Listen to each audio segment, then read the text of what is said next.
Hello and welcome to another Hug in the Snug, where today I am joined by Carlos-Ludlow Palafox, I've been practicing that, who is the founder of Enval. And I'll ask you in a minute what that is, but it's called Hug in the Snug, okay, because we're in the snug, so we have to start with hug. Okay? Snug.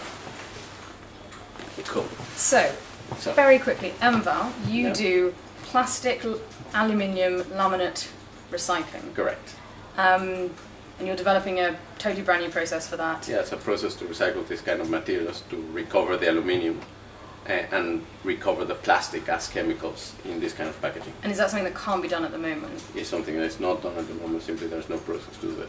And is there a lot of plastic aluminium laminates out there? All the toothpaste tubes, cosmetic tubes, coffee bags, Capri Sun pouches.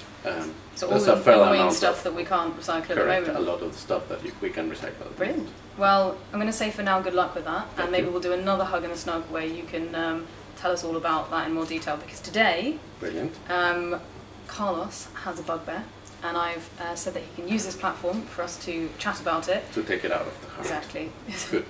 It's hurting. It's hurting your heart. Okay, so we're going to get it out there because it's quite relevant for us, and it's quite relevant for our clients and the people that we connect and work with, so we feel it's about time we got to talk about it. So what is it? What is it that's hurting your heart?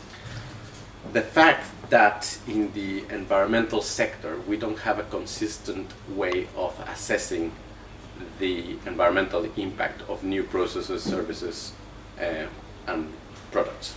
So what we call sustainable innovations, the kind of Correct. things our clients do, which is new products or new ways of doing things that Exactly. are part of a better future. Yeah. You're saying we don't always know that We they're don't part of a always better know. future. We not always know whether they are really as good as they say on the tin. Let's say. Okay. Yeah.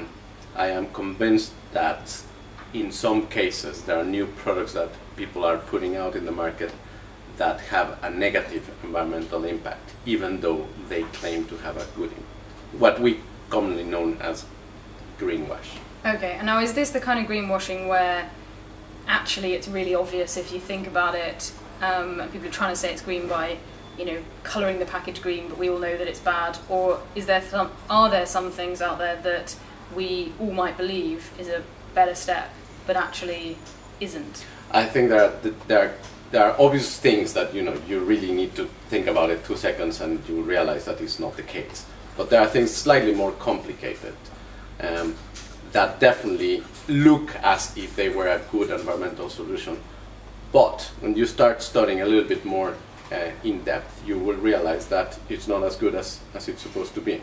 Do you have any examples that would help people? I do. The concentrated detergent, for example.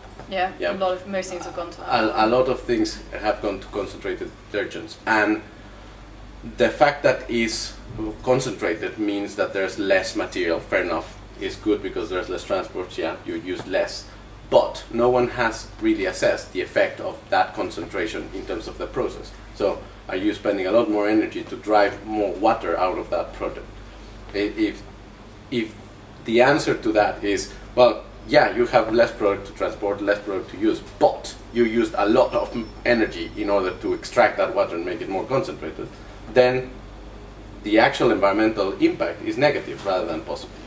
Because actually Overall, in terms of energy. the whole, and the whole purpose of this Hug in the Snug is to talk about life cycle assessments, right? Okay. And the fact that, unfortunately, we still don't have a consistent method in order to assess the impact of the whole supply chain, from cradle to grave, or from cradle to cradle, just closing the loop. So you're saying what we need is to do life cycle assessments across the board to actually check if when something looks like it might be a great innovation or a great new way of doing things, if overall it is actually better for the environment. Exactly, that's more or less what I'm saying, and there are methods out there. Yeah, there's and you know them very well. There's something called ISO 14040. There's something that the Carbon Trust has developed, which is called PAS 2050. There are methods to do this. The problem is that A, they are not standardized yet. B, it's not really easy to define where you're going to put a boundary for a given system. Meaning, you will start your life cycle assessment here and you will finish here, and you will get a set of results. Okay. And those results might look horrible and might prove that what you're doing is actually not very environmentally friendly. And in strict sense, you should leave the boundary there and try to solve it somehow. But it's also fairly easy to say, okay, instead of putting the boundary here and here, we'll move the boundary this way. And it might not be a lot to change completely the way those results of the life cycle assessment. If the bit that's having a real impact is, if the bit say it's is right just at the there, beginning, like say mining for a product. So if you say, we're not including mining because it's not our responsibility, we're starting with, say, copper, and then we're making our product out of copper. Then you forget, it looks great, when it might be actually fairly bad. So that lack of standard and that lack of clarity of where you put the boundaries, past 2050 has gone a long way to try to standardize that, but the point is that as society, as companies, etc., we still don't use it properly. Okay, so there is something out, so if we're trying to solve this, there is something out there that does a pretty good job past 2050. When people do stuff, it is used a lot. When people do it, but at the end of the day, there's no way of knowing whether people did it right or whether people are kidding themselves. Okay. And unfortunately, if companies don't take their sustainability responsibility seriously, it's just a matter of moving the boundary a little bit, and their results will look completely different, and they will look very good from a sustainability point of view. Now, the issue of certification is a problem because it could just add cost and it add complexity and etc. So I'm not necessarily saying that, having a very strict legislation on how to do this will be the solution, because first of all, it would have to be something that is done worldwide, because if it's enforced in a country and it just increases the cost for production of the products in a country, it will be completely uncompetitive in the rest of the world. Yeah. It has to be something relatively simple that everywhere applies, and very importantly, that public understands. Otherwise, it doesn't make sense.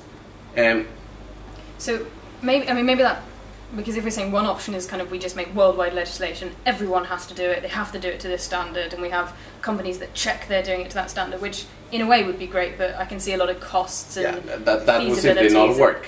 But so you're saying understanding, so maybe there's an argument around if customers but also other businesses understood what was involved in a life cycle analysis. Correct. And so they could maybe spot, so that people, it's not so easy to make subtle changes, because someone, if they say, well, how did you do this? And they said, oh, well, we took the copper and we went to recycling. And they say, well, what about the mining? What about the mining? Exactly. So if they're kind of in the mindset. Precisely. If public understands that a properly done analysis will have to include everything, and that you cannot just cut corners to make it look nicer, the right questions will be put to the companies that are presenting this information. And therefore, if they don't have the right answer, people will be able to spot that, easier than now at the end of the day. So let's help everyone out. Yeah. Brief stop for a life cycle assessment. What should it cover? What are the stages, so that if someone's doing some greenwashing, we can spot it? It should include all the steps that the production of that product or the delivery of that service include, and that really means everything. The materials that it uses from the scratch, the products the processes that involve the extracting those materials in the first place, the processes that involve the transformation of those raw materials into the final product, the transportation of those materials, where they are, where they come from, how much energy it takes to move them from one place to the other. There's the typical example of why do we have food that comes from the other side of the world that gets transported in our place? That's a very good one, because people actually can understand that fairly easy. If we are transporting fresh fruit from the other side of the world, there is an environmental aspect to that. Now, obviously, carbon footprinting and the effect of gases being generated by transport, etc., is not the whole picture, but at least it gives an idea that certain products or services will be better than others. Yeah, and in answer to your question, it really has to encompass everything. Obviously there will be things that are negligible and that you don't need to go to the fine detail. Like how many paper clips? How many paper clips were used in the receipt? Obviously that's not going to have an impact, but there has to be a serious understanding of the process, of the processes that are used to produce something, in order to know whether there's something that is important or whether something that you can not take into account. So if we're thinking in your new perfect world where we get all this sorted out, for how consumers can help us get there, is kind of using a bit of sort of creative and logical thinking of if you're trying to work out, should I buy this one or this one, or if someone says in an advert, oh, it's our greenest X ever, actually just sit down and use your own thinking to think, okay, let's think of the start to the end of this process. So with the concentrated, they read on the package saying, half the amount of emissions used in transport, and they think, brilliant. Then they can maybe stop and think, oh, I wonder about... hang on, how did they get to that? How did they get there? How was it made?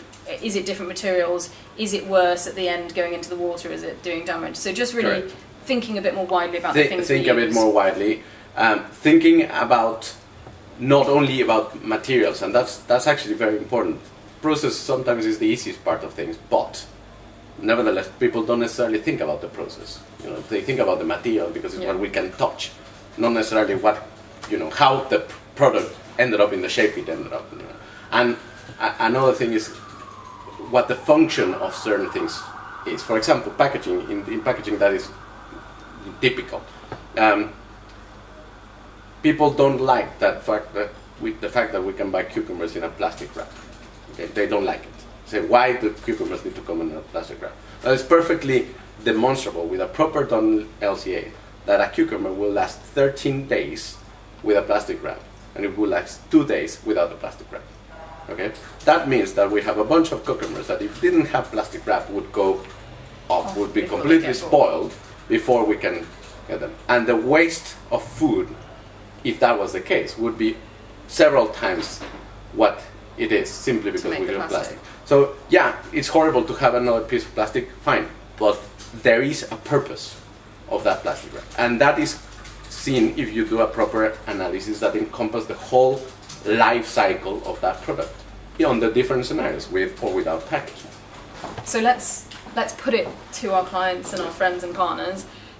If you have a product or a service or a new innovation that you believe is better for the environment, is a better way of doing things, then do the study and prove it, and then you'll know. But also you can communicate about it, and your customers will know. Which is we love. You can say it, and it's not just this seems better, this might be better. Exactly. This is better.